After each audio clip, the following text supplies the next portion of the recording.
Well, that's kind of an obvious statement up there. I started with that sentence about 12 years ago, and I started in the context of developing countries.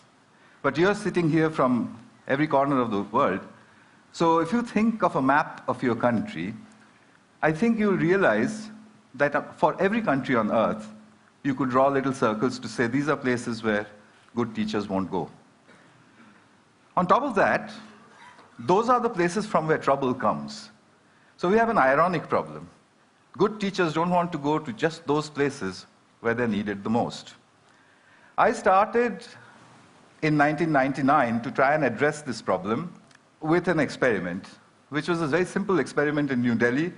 I basically embedded a computer into a wall of a slum in New Delhi.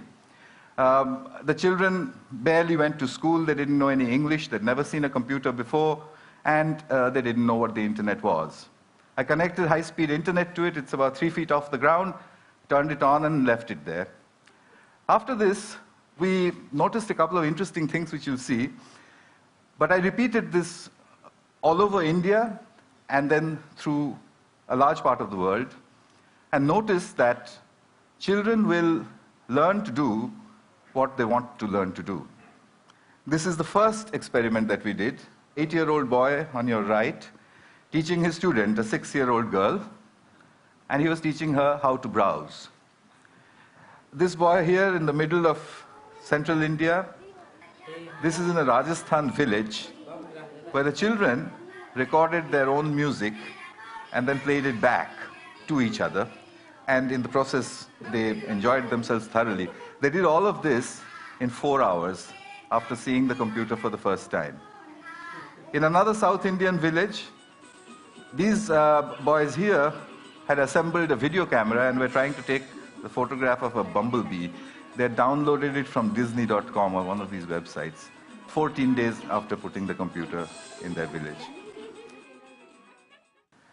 So at the end of it, we concluded that groups of children can learn to use computers and the internet on their own, irrespective of who or where they were. At that point, I became a little more ambitious and decided to see what else could children do with a computer.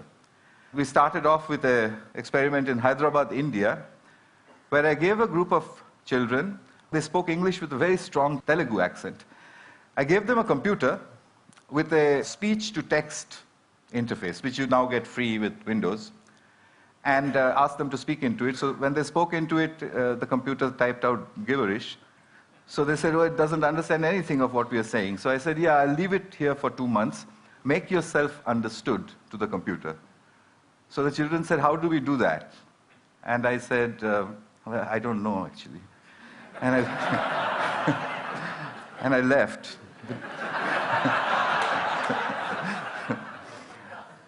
2 months later, and this is now documented in the Information Technology for International Development Journal, their accents had changed and were remarkably close to the neutral British accent in which I had trained the speech-to-text synthesizer. In other words, they were all speaking like James Tooley. So you can, they could do that on their own. After that, I started to experiment with various other things that they might learn to do on their own. I got an interesting phone call once from Colombo, from the late Arthur C. Clarke, who said, I want to see what's going on. And he couldn't travel, so I went over there. He said 2 interesting things. A teacher that can be replaced by a machine should be. The second thing he said was that if children have interest, then education happens. And I was doing that in the field, so every time I would watch it and think of him. Possible. And they can undoubtedly help people because the children very quickly learn to navigate the web and find things which interest them. And when you've got interest, then you have education. I took the experiment to South Africa. This is a 15-year-old boy. This is my chin. I play games, like Identify. like animals, and I listen to music. And I asked him, do you send emails? And he said yes, and they hop across the ocean. This is in Cambodia, rural Cambodia. A fairly silly arithmetic game, which no child would play inside the classroom or at home. They would, throw it back at you. They'd say, this is very boring. If you leave it on the pavement, and if all the adults go away, then they will show off with each other about what they can do, which is what these children are doing. They're trying to multiply, I think. And all over India, at the end of about 2 years, children were beginning to Google their homework. As a result, the teachers reported tremendous improvements in their English. Rapid improvement in all sorts of things. They said they've become really deep thinkers and so on and so forth. And indeed they had. I mean, if there's stuff on Google, why would you need to stuff it into your head? So at the end of the next 4 years, I decided that groups of children can navigate the internet to achieve educational objectives on their own. At that time, a large amount of money had come into Newcastle University to improve schooling in India. So Newcastle gave me a call. I said, I'll do it from Delhi. They said, there's no way you're going to handle £1 million worth of university money sitting in Delhi. So in 2006, I bought myself a heavy overcoat and moved to Newcastle. I wanted to test the limits of this system. The first experiment I did out of Newcastle was actually done in India, and I set myself an impossible target. Can Tamil-speaking 12-year-old children in a South Indian village teach themselves biotechnology in English on their own? And I thought, I'll test them, they'll get a 0, I'll give them material, I'll come back and test them, they'll get another 0, I'll go back and say, yes, we need teachers for certain things. I called in 26 children, they all came in there, I told them, look, there's some really difficult stuff on this computer. I wouldn't be surprised if you didn't understand anything. It's all in English, and I'm going. So I left them with it. I came back after 2 months, and the 26 children marched in looking very, very quiet. I said, well, did you look at any of the stuff? They said, yes, we did. Did you understand anything? No, nothing. So I said, well, how long did you practice on it before you decided that you understood nothing? They said, we look at it every day. So I said, for 2 months you were looking at stuff you didn't understand. So a 12-year-old girl raises her hand and says, literally, apart from the fact that improper replication of the DNA molecule causes genetic disease, we've understood nothing else.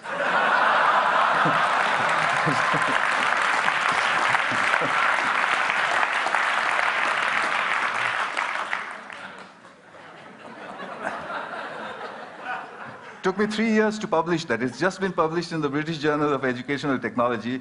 One of the referees who refereed the paper said, it's too good to be true, which was not very nice. Well, one of the girls had taught herself to become the teacher, and that's her over there.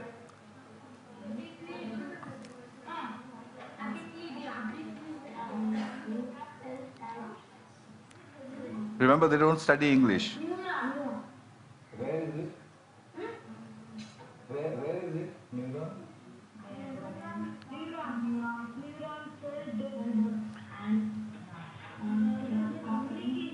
I've edited out the last bit where she said, when I asked where is the neuron, and she says, the neuron, and then she looked and did this.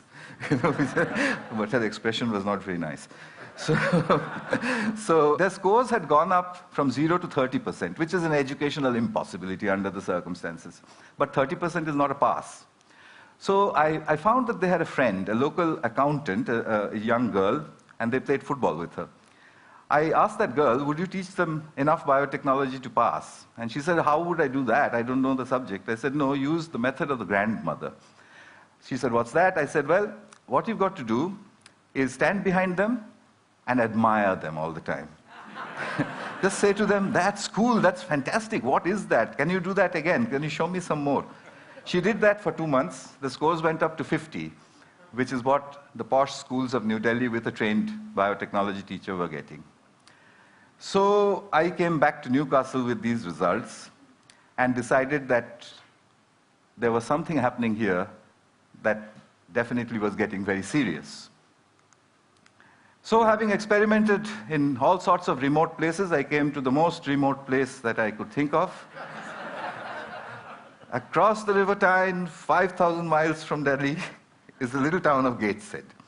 In Gateshead, I took 32 children, and I started to fine-tune a method. I made them into groups of 4.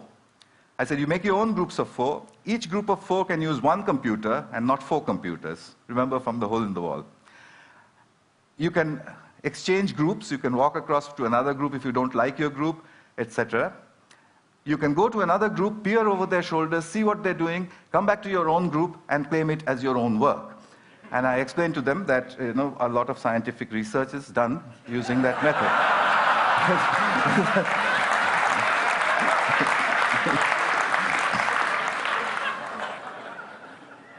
The children enthusiastically got after me to say, now what do you want us to do? I gave them 6 GCSE questions.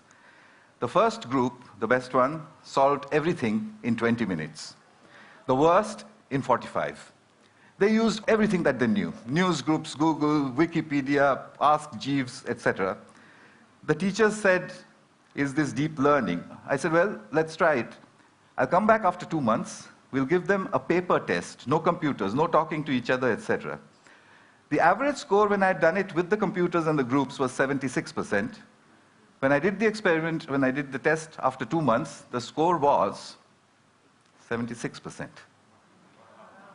There was photographic recall inside the children, I suspect because they're discussing with each other. A single child in front of a single computer will not do that. I have further results which are almost unbelievable of scores which go up with time. Because their teachers say that after the session is over, the children continue to Google further. Here in Britain, I put out a call for British grandmothers after my Coupam experiment. Well, with the very vigorous people, British grandmothers, 200 of them volunteered immediately. The deal was that they would give me 1 hour of broadband time sitting at their homes 1 day in a week. So they did that, and over the last 2 years, over 600 hours of instruction has happened over Skype using what my students call the granny cloud. The granny cloud sits over there. I can beam them to whichever school I want to.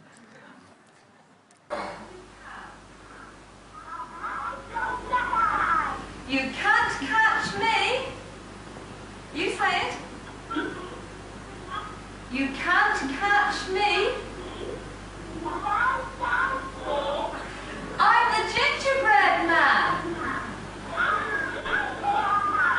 Well done. Very good. So we get power of the Supreme. Back in Gateshead, a 10-year-old girl gets into the heart of Hinduism in 15 minutes. Stuff which I don't know anything about. 2 children watch a TED Talk. They wanted to be footballers before. After watching 8 TED Talks, he wants to become Leonardo da Vinci.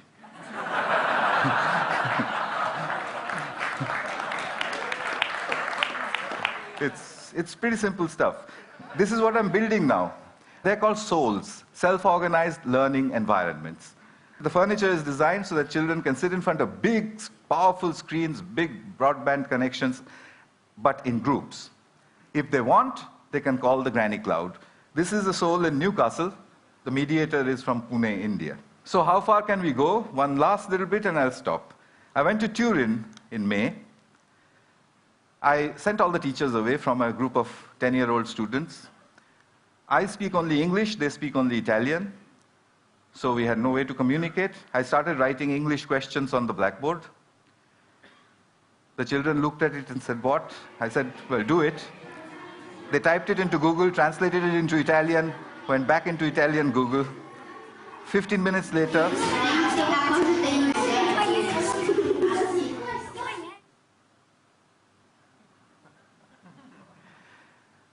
next question, where is Calcutta? This one, they took only 10 minutes.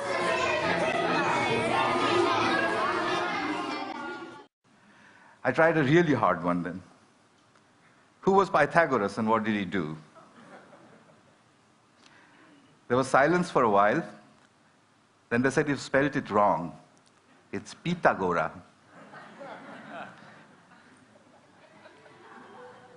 And then, in 20 minutes, the right angle triangles began to appear on the screens. It just sent shivers up my spine. These are 10-year-olds.